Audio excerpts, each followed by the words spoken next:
this is a recording of how to add students onto Apex. So you go to log into Hub once you're in MyHISD, log in,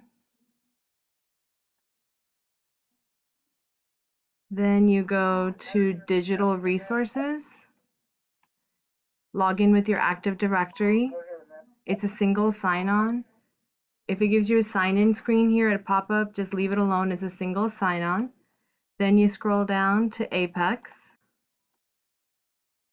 That's how you access Apex. Single sign-on, so don't type anything here. And then you have a list of your credit recoveries. Let's say you're adding a kid to art. You click on the little pencil. Give it a second.